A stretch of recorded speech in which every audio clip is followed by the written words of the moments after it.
It's a special segment of the Divorce Roundtable. We're talking about prenuptial agreements today, specifically one that's in the news. This is Lori Loughlin, former star of Full House and the swag that we used to rock in junior high, maybe elementary school, I don't know, Mossimo.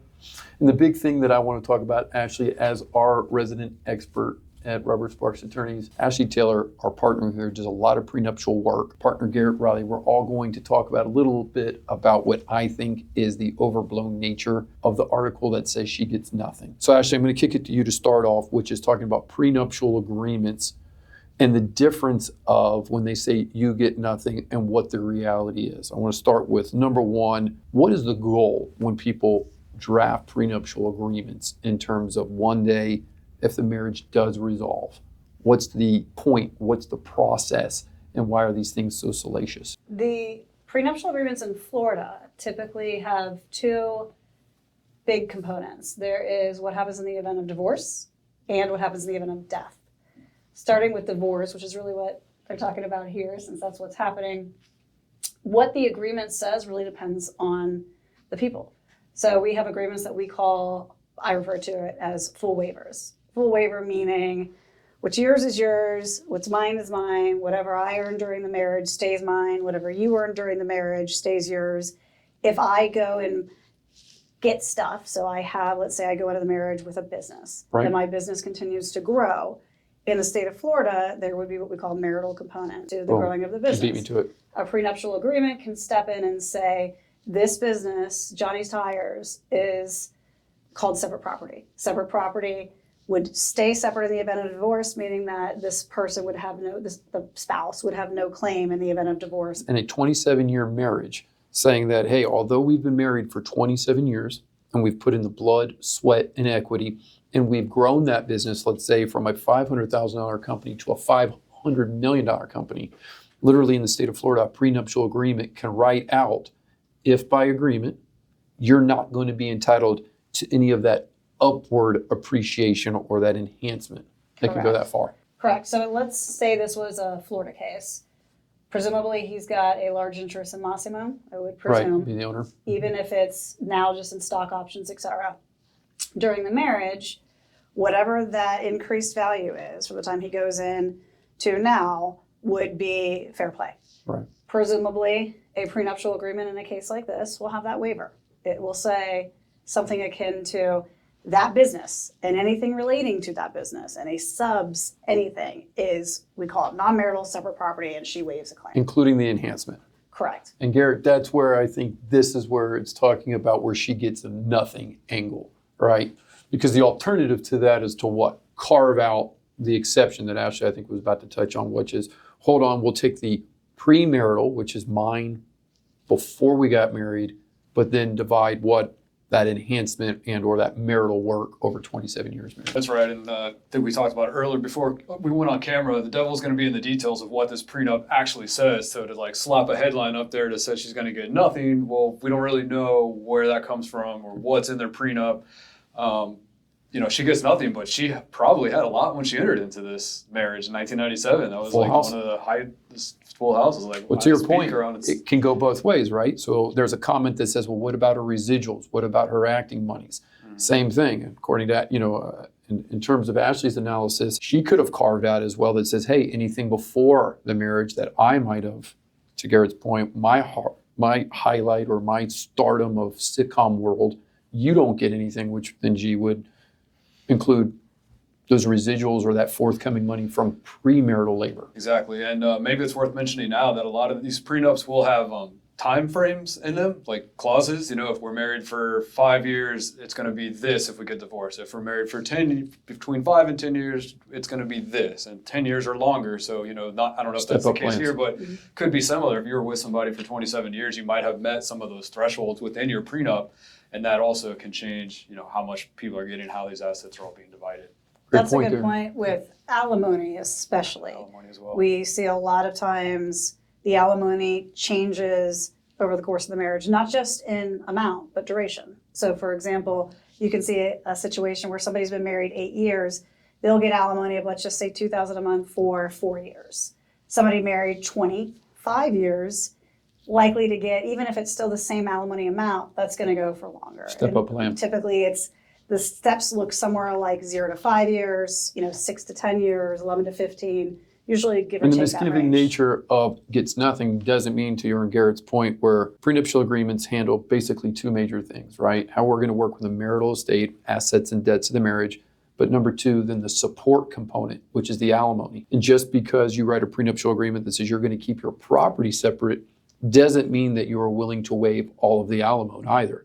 So if you specifically, let's say you've been a stay-at-home mom and you've raised children in this case, you may have a provision in there that talks about alimony. So it's not necessarily walking away with anything, or I'm sorry, walking away with nothing. Right, and they may have accumulated some assets together. You can have a prenup, but still you buy a house together or something else together, and that's maybe outside of the prenup, Great or that's point. handled differently. So To that point, Ashley, I think what would be interesting for a couple of these comments, one is talking about how custom a prenuptial agreement can get, and or how just blanket protections you can put.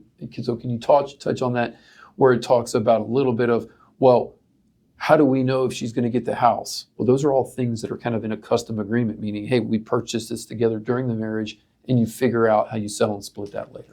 They're typically very custom. What ends up happening is the language, though, is usually broad in that it'll say, unless, you can draft the agreement one of two ways.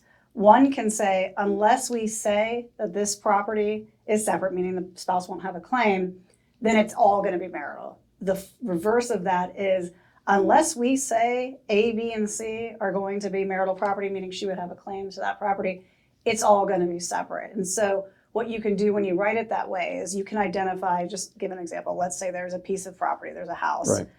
You identify that house, you also say, or anything purchased relating to that house from proceeds of that house, et cetera, Perfect. which means if that house sells and you go and you take the proceeds from that house and buy another house. Right. Real Usually estate it's investments, et cetera. Exactly. Deeds matter. So as long as the person keeps the other spouse's name off the deed of the next property, it stays in that line of what we call separate property. But what we like to do is when we sit down with clients, we go through, what's your intent here? What are you trying to protect? And work it backwards to try and get to whatever that end game is. Thought How that, processes. exactly. How that's worded, how customized it gets, really depends on what they're trying to accomplish. That's another great point. So, G, when you're moving into the prenuptial world, as attorneys, typically, especially in the state of Florida, right, open disclosure is a big deal. So when it says she walks away with nothing, I don't think we're catching any of these parties by surprise, because typically what would we have?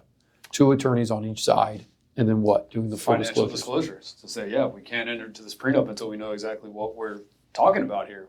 And what comes we may with- be willing to enter a prenup if you have $1 million. We may not do one if you have $100 million, or it might look a lot different. So part of the enforceability of these agreements is talking about that disclosures and those financial affidavits and understanding what they're walking into. And then actually talking about where there's a little bit of a separation right now where they haven't moved directly straight to the divorce. And a lot of times that is because, one, there's things that you can waive, especially in the state of Florida, in a prenuptial agreement, and things that you can't. Mm-hmm. For instance, they're talking about, well, I think she's visiting the kids and doing well with the children. So let's talk about for a second for the people out there, do children issues belong in the state of Florida in a prenuptial agreement? They don't. As long as so for example, the issues that come from a divorce that have to do with children are time sharing, child support. So minors is what we're talking about. Prenuptial agreements cannot negotiate child support. They cannot negotiate time sharing. What they can do is they can discuss if there are children, then there may be certain financial protections in place. Sometimes you have a prenuptial agreement that will say if there's children, the husband will provide for the wife a house at least worth $500,000 in the event of divorce. Now getting back to that custom agreement. We'll get her a car to drive the kids around. So there, we're adding in financial Layers of components, but they do not have to do with child support. They do not have to do with the time sharing component. It's almost a crystal ball in trying to figure out, Garrett, the life care plan almost for these parties and how different stepping stones are different. What am I looking for here? Things over a marriage and a relationship where you say, now we have children, that could change it. Now we're looking at where this age could change it. If the wife has been employed for this long, alimony could change. So these custom agreements with these milestones is what I'm looking for of a marriage that sometimes we have to put in there dictate that customization. Now, one thing that would be interesting is in terms of enforceability of these things. And this sometimes where social media where they say, well, that's easy to throw out a prenuptial agreement. Number one, Ashley, if a prenuptial agreement is done right, is it easy just to go to court and get it thrown out? No. What's interesting is, I see a comment here that prenup since 19197, I think they mean 1997, that doesn't matter. So we have a law here that depends on when a prenuptial agreement was entered. You look at which year it was entered, and if it was before a certain year, that one law comes into play. If it was after a certain year, another law comes into play. But either way, it doesn't change the enforceability. So as long as what needs to be done, financial disclosure, have the chance to review, have the chance to make changes, you do it freely and voluntarily. You're going right where I was going to go, which is if the prenuptial agreement is 20 years old, does that in any way, Garrett, invalidate the enforceability of that contract? No, not if ever it's done correctly at the time and they followed the statute and it's agreed and it's signed and you met all the qualifications, then It's going to stick. yeah, it's going to stick unless there's some kind of, oh, I didn't know this, or your financial disclosure was wrong, or I was under duress in some manner. So Those Florida, are the things good maybe. point. Florida has a set of elements to challenge a prenuptial agreement, mostly the financial disclosure. I didn't know what I was going into. The duress, he put a gun to me as I'm walking down the aisle to get married. I didn't know I was waiving this huge estate or I was going to leave actually with nothing and no support. But ultimately, I think we all agree when you have long-term marriages, instead of holding out hope that somebody's just going to change it, the idea is we've got to tell our clients, unless it's in writing and that prenuptial agreement is amended and or updated, almost like a will, almost like a postnuptial, hey, we're changing this. The original intent as written is going to hold up in court. It is. Now, in terms of attorney's fees and costs, people say, okay, if you're going to go challenge this, I don't even have the money to challenge it. In the state of Florida, from a temporary basis, actually talk to them about why lawyers still get involved to do the review, and that even if you don't have attorney fee exposure on a temporary basis in the state of Florida, you very well might. Right now, Florida public policy is that you cannot waive temporary attorney's fees. So if you had a prenuptial agreement, you had two parties fighting, you have the wife saying it's not enforceable, husband saying it's enforceable, wife files a motion asking the court for fees, temporary fees. The husband can't turn around and say, no, you waived that in the prenuptial agreement. Florida law, it's public policy, says, no, that doesn't apply to that. And is the idea of public policy is because we want to give them the access to the courts. Correct. We want to give that one spouse the opportunity to say, hey, if this needs to be challenged, and the other spouse has the ability to pay, and is the dominant wage earner, the state of Florida thinks we need to put them on an even playing field. Correct. And I think part of the mindset there is, if it turns out not to be enforceable, how do we get that person the ability to look into and have the resources they need to fight in order to figure out that enforceability? See if some wrong has occurred at the creation. Same thing maybe with temporary attorney's fees and costs. It talks about separation. Does that mean in this case the husband, Mossimo, could just shut down all bills, shut down paying for everything? To Garrett's point, in the event she didn't actually have her own money and her residuals coming in, can you do that in the state of Florida? Can somebody just pull the plug, walk out and say, I filed for divorce, I owe you nothing, now get out of the house? No. So temporary attorney's fees also is there's still a public policy in this state that you can't waive the temporary support. So you still have the ability to go to court and say, while this is pending, I need X, Y, and Z in order to We're going to keep the lights on. We got to go through a professional timeline of how we're going to wind down the affairs of the marriage. Right. State of Florida doesn't want that just getting dumped on the taxpayers and put people on the street tomorrow. Correct. Now, Garrett, when we look at a case of this magnitude, typically the truth is somewhere in between. And I think that gets to the customization of the agreements. But ultimately, if you're handling this case, if I'm handling this case, Ashley's handling this case, the number one thing that I'm going to ask is, hey, who's the attorney on the other side when this was created? And typically for the folks out there, we're going to do what? An attorney conference. We're going to analyze these issues. We're going to say, hey, is this thing enforceable? Was there any amendments? And you're going to really sit down with your client and give an honest assessment of what this thing looks like. And is it a true waiver and or is, hey, no, things are going to be okay. And here's the triggers that you might be owed. I would suggest, Garrett, everything that you've handled in terms, and actually you as well, of prenuptial agreements, the different terms can be huge. There can be affair terms. There can be, hey, you're going to pay me $200,000 in the event you have an affair. Garrett's worked on huge cases out of Miami. This is, you're going to buy me a house. and you're going to pay for a housekeeper and a chef. You don't really know, like you said, until you get the devil in the details. Yeah, and sometimes it flips back the other way. We had a big case in Miami where everyone agreed to be like, okay, everyone thinks they have a problem with the prenup. Maybe they don't like this or that. He's like, let's just do this. Here's the prenup. Put it over here. Let's go to mediation. Let's try to get this done based on the rules of statutes Also as they are now in Florida, or just on what's fair and equitable. And let's try to do this before anybody comes back and starts fighting and trying to challenge a prenup here or there. So, yeah, it really is very custom, very original to whatever the family needs. Yeah, a lawyer may step in and actually say, hey, look, to be honest, you may do better without the prenup. If they want to walk into that, let's take a look at what looks like your best day with and without the prenuptial agreement and make that move. We had a huge case like that with multiple businesses out of Pinellas County. And we said, these businesses are in financial disrepair. We're going down. You want to be saddled with this debt in the state of Florida with 50%? Yeah, we liked that party. And that one ultimately worked out well. At the end of the day, Ashley, conclude us today with the enforceability of prenuptial agreements. At the end of the day, if you cannot set them aside, in your experience, is the court going to honor them? Yes. And you'll hear a lot of people say duress. That's the word that I think we all know just from TV, et cetera, right? They're not typically set aside by duress. It's usually the financial disclosure. It takes a fairly extreme situation to really meet that duress prong. You'll hear it. You'll hear people make the argument. I have yet to see one with duress be successful. Failure of financial disclosure and duress, where does that go to? I mean, who is the trier of fact? Who gets to weigh those? If the people out there are saying, well, I want to challenge this prenuptial, I see the elements. Who's ultimately going to decide if there was duress or if there was a failure of financial disclosure? It's a factual decision for the judge, but it's on the burden on proving it is on the party saying that the document's not enforceable. You have the wife saying, I don't think that this document's enforceable. The wife now has the obligation to put on the evidence for the court to show why. This is what happened. Here's the disclosure I got. He gave me an affidavit that said he only had $100,000 in assets. He had $5.5 million in assets. I didn't know what I was waiving. I didn't know what I was letting go. Exactly. And in this case, how much harder is it when you got to go back 28 years? Because now for the people out there, we're looking at what? The time that this thing was created.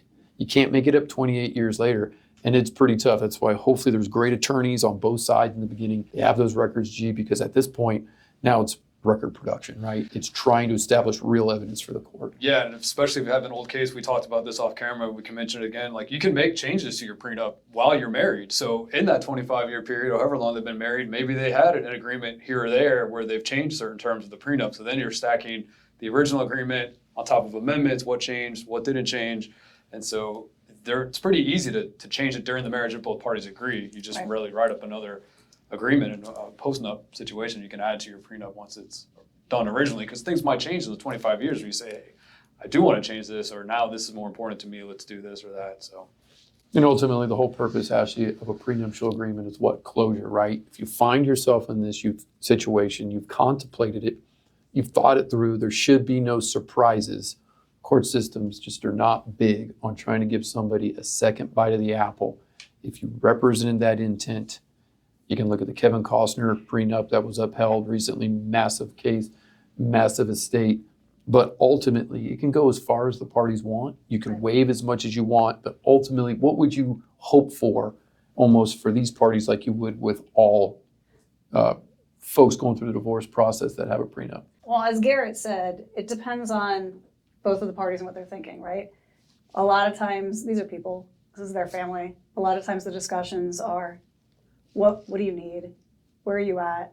What would be reasonable? Let's put this aside for now. Let's see if we can work it out. If the answer there is no, then we can go through the document and see if we need to have a debate on what's enforceable, what's not enforceable, if that's even an issue. Sure. But at the end of the day, they're people and families. So the intent really is to try and see if it can get worked out. But it's a contract, like anything else. It's enforceable like a contract. As long as it was done correctly, they say what they say. How well written, G? Tax implications, homes, alimony, step-up plans, a fair penalty clauses. It can be. Yeah, I have to imagine it's probably pretty sophisticated. If he had $100 million at the time they got married, and she had what she had from acting in Full House and other sources, then yeah, I'm sure it was probably pretty well put together. But You gotta yeah, think- we'll be. You got to think great devil's in the attorneys. details. You got to think great attorneys were involved. Absolutely. Prenuptial agreement is designed to give you peace.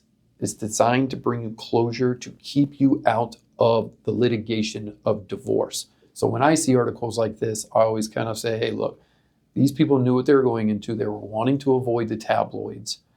Most of the time, it's not somebody wanting to get a second bite of the apple. It's somebody coming to a professional that has 20 years of experience in prenuptial agreements to say, how do we wind down our marriage? We have a contract that's supposed to tell us how to do it. Few and far between that we're actually busting them up. One interesting way to look at it that I tell clients is sometimes prenuptial agreements actually help avoid divorce.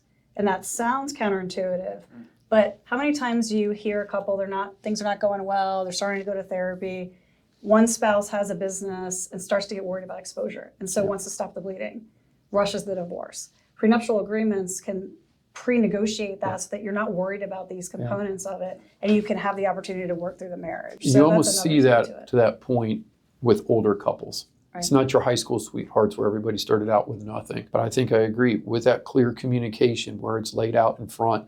Almost every prenuptial agreement, Garrett, that we have in the office or I see Ashley working on, it's not a hidden, people are smiling, they're joking, they're coming in with clear intent. They understand their family dynamic. This is usually not 20-year-olds, 22-year-olds just starting out.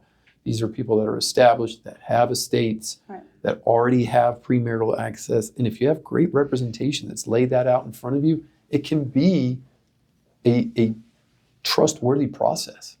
Yeah, and sometimes even almost a ceremony as part of getting married. Like, we're doing our prenup today, we're signing it, and then We see it next all the week time. is the wedding, and it's a ceremony, and it's it's part of the You'll whole- almost never see wedding. two lawyers get along as well as you do in the family law of divorce world, better than when you're creating Right. a prenuptial agreement. Everybody's moving with the intent. Usually the parties come together and they're always leaving together after they have their signing, which is done like a formality of a contract, right? Because you have your lawyers there, full disclosures, they know what they're getting into. And to your point, that's why they're almost never set aside. Don't believe the hype in the tabloids that somebody's coming back for a second bite of the apple or somebody's getting thrown out, leaving with nothing, because it's almost never the intent of the parties. Well, there's Divorce Roundtable, and that's biting off a piece of the prenuptial apple, specifically under Florida law. Attorneys Garrett Riley, Ashley Taylor, Rob Sparks, bringing you prenuptial agreements. I'd say, look, they can go as far as you want them. They can be as custom as you want them, but don't believe the hype that somebody's walking away with nothing.